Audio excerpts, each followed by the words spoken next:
You're listening to Behind the Mic with AudioFile magazine. I'm Joe Reed. Stephen Cummings is with me. Hello, Stephen. Hi, Joe. Great to be here. And how are you going to end your week with us? Well, I'm going to end the week with probably the most, how should I say this? It's a dark but very riveting audiobook, and it's called The Buffalo Hunter Hunter. We have three narrators performing this book by Stephen Graham Jones. This is read by Shane Ghostkeeper, Marin Ireland, and Owen Teal. Okay. Well, Marin Ireland is a golden voice who has narrated many books, including, I know one that you like as much as I, the Beartown series by Frederick Bachman. The Beartown series is so good. Yeah. So tell me about this book. Jones has certainly written many books. He writes experimental fiction, horror fiction, crime fiction, science fiction, things always on the edge. Well, he's all over, and he's got so much in his history. He's another one of those just very prolific writers. Let me do this. I'll unwind the story for you. So this one's Okay. set in a couple different timelines. It starts in the now, the present day, and it's going to go back in time. So Etsy is a university humanities professor. That's Marin's performance. And as a humanities professor, Etsy comes into possession of a diary. And that diary is written by her great great great grandfather, Arthur. Etsy is a professor and she's struggling to earn tenure. And she sees this diary as an opportunity to perhaps get promoted to tenure, promotion and tenure. And Marin captures the voice of this beleaguered professor so well. I had to smile just a little bit. I've been through this. I've had similar experiences in my own life. So And you are a professor. as a Yeah. professor, not humanities, but I have to note the feeling is there. So I felt a lot of empathy. But she's starting this book off. Now she's reading the diary out loud, and as she's doing that, that takes us back then to 1912, and it gets picked up by the voice of the grandfather Arthur.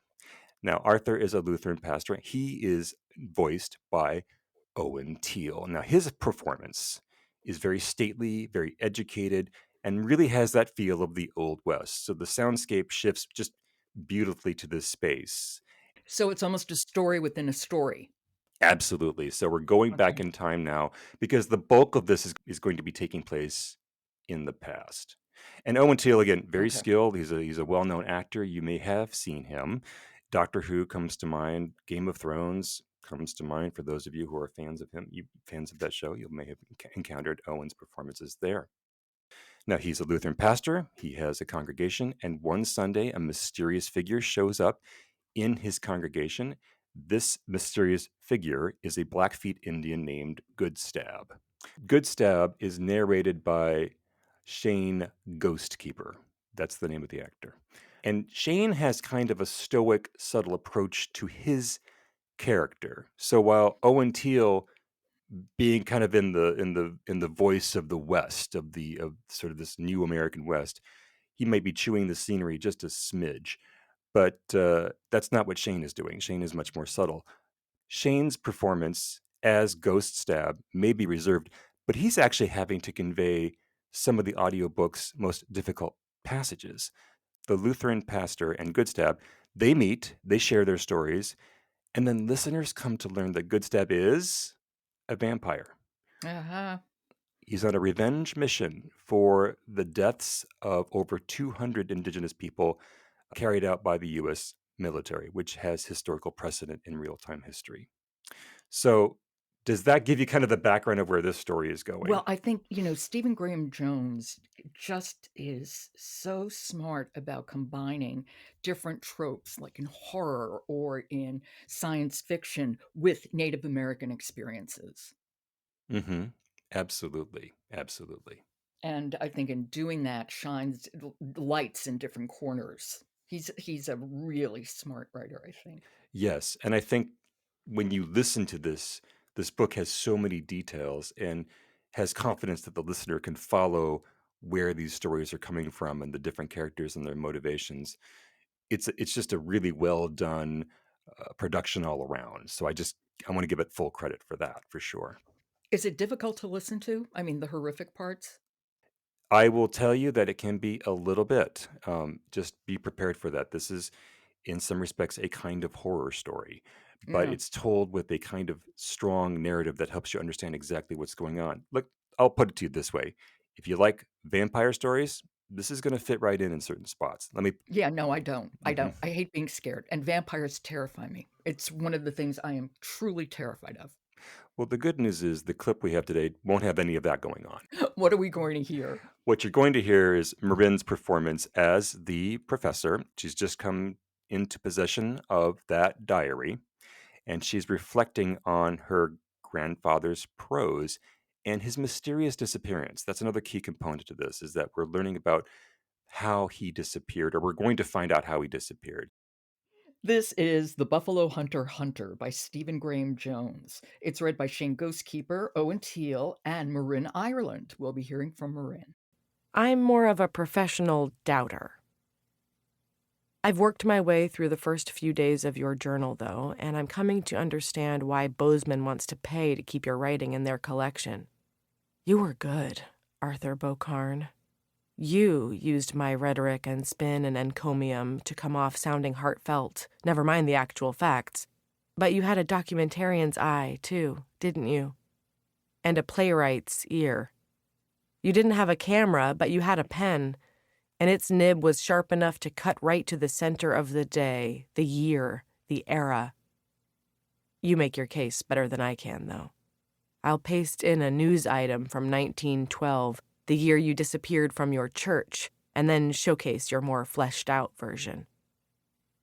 Is it happening again?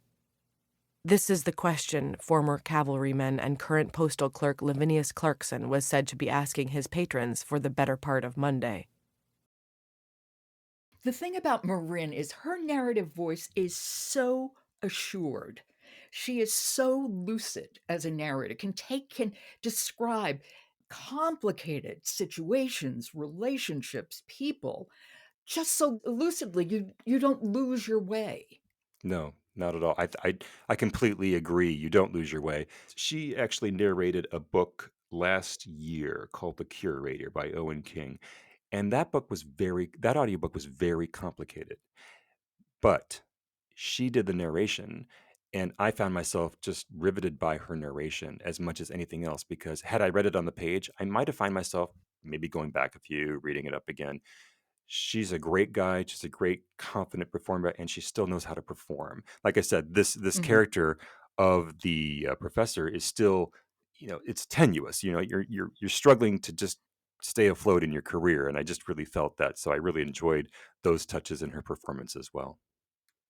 All right, that is The Buffalo Hunter Hunter by Stephen Graham Jones, read by Shane Ghostkeeper, Marin Ireland, and Owen Teal. Well, Stephen, thank you so much. Thank you, Welcome to your first week. thank you for having me. I appreciate it so much. This has been a lot of fun. And tomorrow we have a bonus edition of Behind the Mic. It's the Earphones Roundup. I'm joined by Laura Rossi, who will share 3 earphones titles, one that she's listened to, one that she is listening to, and the next one up on her queue. You won't want to miss it. That's tomorrow. Support for Behind the Mic comes from Dreamscape, an award-winning audiobook publisher with a catalog that includes authors Viet Tong Nguyen, Frida McFadden, and Katie Robert. Discover your next great listen at dreamscapepublishing.com.